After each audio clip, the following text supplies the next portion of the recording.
Subscribe करंतु एबे हम चैनल को और प्रेस करंतु बेल आइकन को जहा द्वारा लेटेस्ट वीडियो नोटिफिकेशन आपण मानकु सर्वप्रथम मिल जिवो। नमस्कार बंधुगण आपण मानकु हम यूट्यूब चैनल को स्वागत। बंधुगण आज आम जानिबा आगामी ए 5 दिन आपणक पई किपरि कटिबो, केउ प्रकारर आगामी 5 दिन को आपण प्लानिंग करिवे, आपणकर लव लाइफ किपरि रहिबो, बिजनेस किपरि रहिबो, व्यापार किपरि रहिबो, शिक्षा स्वास्थ्य सब विषय रे आज आम विस्तार पूर्वक भाबे जानिबा।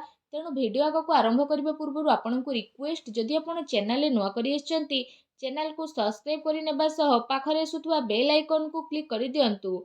यह द्वारा जहाँ भी वीडियो आम आग को अपलोड करूँ तार नोटिफिकेशन आपण मानक सर्वप्रथम मिल जिवो। आसंतु जानिबा कि आगामी 4 दिन आपणक पई किपरि रहिबो। सबुठारु प्रथमे जानिबा ए 4 दिन रे कोन आपणक पई पॉजिटिव रहिबा पई जाउछि। फ्रेंड्स, जदि आम कहिबा ए दिन रे कोनोसी कार्य को नहीं भल सफलता आपको प्राप्त होबार संभावना मिलुछि। जदि आपण कौनसी प्रकारर कार्य योजना को विस्तार करने पई चेष्टा करूछंती किंबा कौनसी नुआ कार्यर आरंभ करने पई चाहुछंती तो सेथिरे आपनको भल सफलता मध्य प्राप्त हेबो।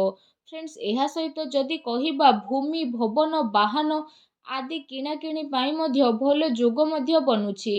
वैज्ञानिक दृष्टिकोण तथा उन्नत भावना आपनको आगको बढ़ाइबारे सहायता प्रदान करिबो।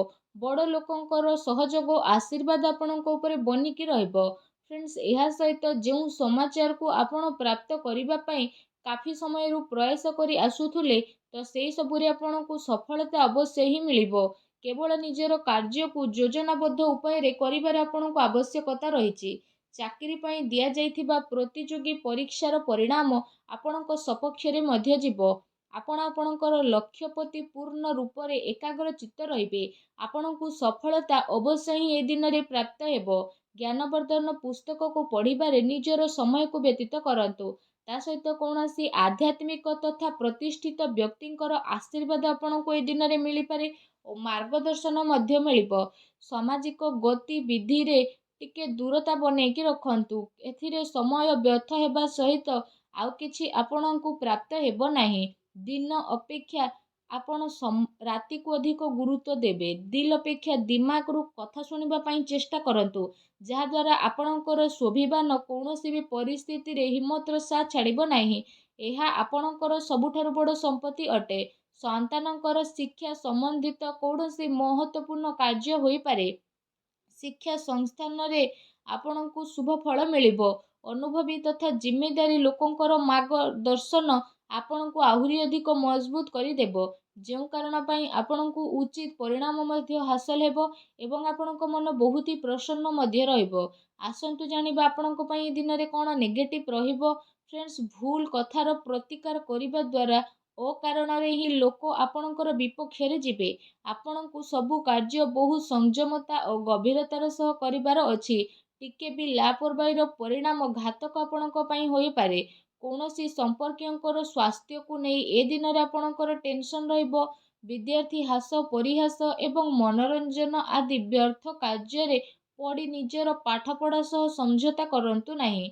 पैसा मामला रे काहा उपरे आपणको अधिक भरोसा करिबार दरकार नहीं। ता सहित राजनीति मामला रे कार्य रे बहुत ही आपणको सावधानता रखिबार आवश्यकता रहिछि। एहा सहित कौनसी नुआ निवेश करिबा पूर्वरु आपण भल भाबरे जांच पड़ताल करिकि नियंतु। ए समय रे आर्थिक स्थिति किछि एपरि रहिबो। घरर बड़ लोक एवं वरिष्ठ सदस्यंकर स्वास्थ्यर आपणको विशेष रूप से ध्यान रखिबार आवश्यकता रहिछि। अजणा अपरिचित व्यक्तिंक द्वारा व्यवहार रे लेण देण रे आपणको सावधानता रखिबार अति आवश्यक रहिछि। खर्च उपरे आपण नियंत्रण रखंतु। एहा द्वारा आपणको आर्थिक व्यवस्था रे काफी समय पर्यंत सुधार आसीबो। ता सहित घरर लोकंक भितरे कौनसी हल्का फुल्का मतभेदर स्थिति मध्य उत्पन्न हेबो। कौनसी संपर्कियों संबंधित कौनसी अप्रिय समाचार आपणको विचलित मध्य करि पारे। एथिपाई आपणको धैर्य एवं संयमता बनेई रखिबार अति आवश्यकता रहिछि। फ्रेंड्स, आसंतु जानिबा आपणकर ए दिन रे लव लाइफ किपरि रहिबो। फ्रेंड्स, जो लोक माने ए पर्यंत सिंगल अछंती तांको जीवन रे कौनसी प्यारा साथी आसी पारंती। निजर प्रेम जीवन को गभीरता देबा एवं जड़े आउ जन को बुझीबारे दिन आपणको पई अटे। ଜୀବନସାଥୀ ତଥା ପରିବାରଜନଙ୍କର ସହଯୋଗ ଆପଣଙ୍କର ଆତ୍ମବଳ ଆତ୍ମବିଶ୍ୱାସକୁ ବଢ଼େଇ ଦେବ। ଆଉ ଆପଣ ଚିନ୍ତାମୁକ୍ତ ହୋଇ ନିଜର କାର୍ଯ୍ୟ ଉପରେ ଧ୍ୟାନ ମଧ୍ୟ ଦେବେ। ଦାମ୍ପତ୍ୟ ସମ୍ବନ୍ଧରେ ମଧୁରତା ବନିକି ରହିବ। ପରିବାର ଆପଣଙ୍କର ପ୍ରାଥମିକତା ରହିବ। ଜୀବନ ସାଥୀ ଆପଣଙ୍କର ପରିସ୍ଥିତିରେ ସମ୍ପୂର୍ଣ୍ଣ ଭାବରେ ସହଯୋଗ ପ୍ରଦାନ କରିବେ। ତା ସହିତ ମାତା ପିତା ଘରର ବଡ଼ ଲୋକଙ୍କର ଆଶୀର୍ବାଦରେ ଯଦି କହିବା ଆପଣଙ୍କର ଆତ୍ମବିଶ୍ୱାସ ବନେଇକି ହିଁ ରହିବ। ଏହା ସହିତ ପରିବାରରେ ଶାନ୍ତିର ବାତାବରଣ ମଧ୍ୟ ରହିବ। ସନ୍ତାନଙ୍କର ସ୍ଥିତି ଆଉ ଅଧ୍ୟୟନ ସମ୍ବନ୍ଧିତ ଜାନକାରୀ ଅବଶ୍ୟ ନେଇକି ରୁହନ୍ତୁ। କୌଣସି ପୁରୁଣା ମିତ୍ର ମିଳିବା କାରଣରୁ ଅତି ଖୁସି ଆପଣଙ୍କୁ ଏ ଦିନରେ ପ୍ରାପ୍ତ ହେବ। ଫ୍ରେଣ୍ଡସ୍, ଆସନ୍ତୁ ଜାଣିବା ଏ ଦିନରେ ଆପଣଙ୍କର ବ୍ୟବସାୟିକ କ୍ୟାରିୟର କିପରି ରହିବ। ଏ ଦିନରେ ଆକସ୍ମିକ ଧନ ଲାଭର ପ୍ରବଳ ଯୋଗ ବନୁଛି। ପ୍ରତିସ୍ପର୍ଦ୍ଧା ଉପରେ ଏ ଦିନରେ ଆପଣ ବିଜୟ ପ୍ରାପ୍ତ କରିବେ। ନୂଆ କାର୍ଯ୍ୟ ଆରମ୍ଭ କରିବା ପାଇଁ ସମୟ ଆପଣଙ୍କ ପାଇଁ ବହୁତ ହିଁ ଭଲ ରହିବ।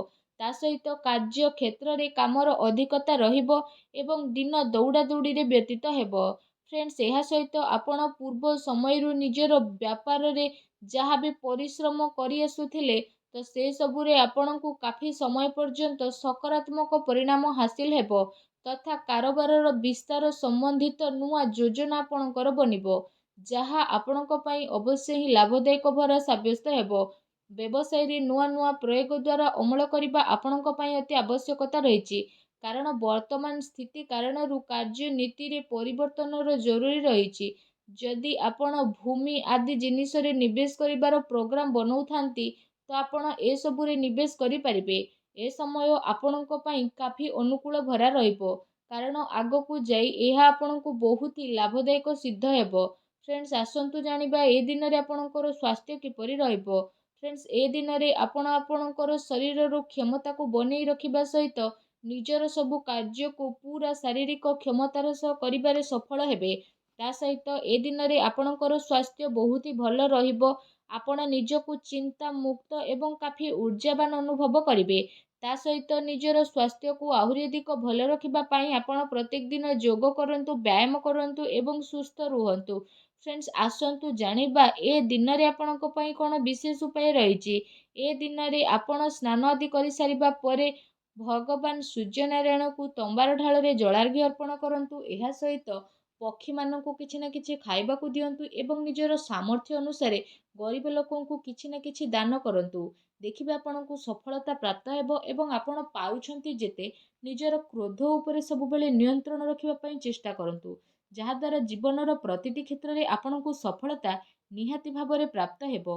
ଆଶା କରୁଛି ବନ୍ଧୁଗଣ ଆଜିର ଏହି ଛୋଟିଆ ଭିଡ଼ିଓଟି ଆପଣଙ୍କୁ ନିହାତି ଭଲ ଲାଗିଥିବ। ଯଦି ମୋର ଭିଡ଼ିଓ ଆପଣଙ୍କୁ ଭଲ ଲାଗିଥାଏ ତ ଭିଡ଼ିଓଟିକୁ ଲାଇକ୍ଟେ କରନ୍ତୁ। ଆଉ ଯଦି ଆପଣ ଚ୍ୟାନେଲରେ ନୂଆ ଆସିଛନ୍ତି ତ ଚ୍ୟାନେଲକୁ ସବସ୍କ୍ରାଇବ୍ କରିନେବା ସହ ପାଖରେ ଆସୁଥିବା ବେଲ୍ ଆଇକନ୍କୁ କ୍ଲିକ୍ କରନ୍ତୁ। ଧନ୍ୟବାଦ।